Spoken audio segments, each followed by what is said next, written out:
వద్దంటే గన్ని వేలు పెట్టి కొన్నావు, మళ్ళెప్పుడన్నా కట్టినవా? నువ్వేమన్నా తక్కువ?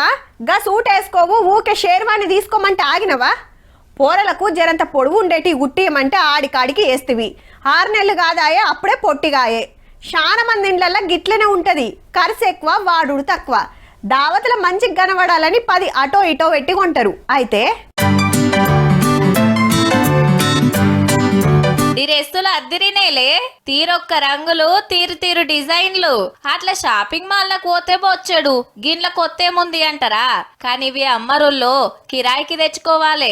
ఆవు ఇంటి కిరాయి కడుతున్నట్టే ఈ నడుమ కార్లు, ఫర్నిచర్లకు సుతా నెలకింత కట్టి వాడుతున్నారు. పెళ్లిళ్లకు వేల రూపాయలు పెట్టి బట్టలు కొంటారు. ఒక్కరోజు మురిపేం అటు వెనక తీసి బీరువాల దాసుడే. గా ఇంత దానికి గంత ఖర్చు పెట్టి కొనుడు ఎందుకని గీకమతి చేసిండ్రట పట్నంలో గీ దుక్న పోళ్ళు. ఇక పెళ్లిళ్లకు ప్రీ వెడ్డింగ్ షూట్లని చేస్తుంటారు కదా, వాళ్ళకైతే ఇంకింత మంచిగా ఎక్కడికి వస్తున్నాయట. గౌన్స్ ఉన్నాయి కదా, 20-25,000 ఉంటుంది ఒక్కొక్క గౌన్. అది మేము జస్ట్ 2,500-3,000 కి మాత్రమే రెంటల్కి ఇస్తున్నాము.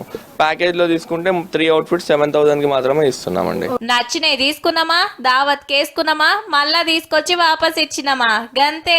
ఇక్కడ చాలా టైమ్స్ తీసుకున్నాను. నా వెడ్డింగ్ కి కానీ, రిసెప్షన్ కి కానీ, నా మెటర్నిటీ షూట్ కి కానీ ఎవ్రీథింగ్ నేను ఇక్కడే లైక్ రెంట్ కి తీసుకున్నాను. ఇప్పుడు మనం బయట కొనే బడ్జెట్ లో ఇక్కడ ఆల్మోస్ట్ 10 times మనం రెంట్ కి తీసుకెళ్లొచ్చు డిఫరెంట్ అవుట్ఫిట్స్.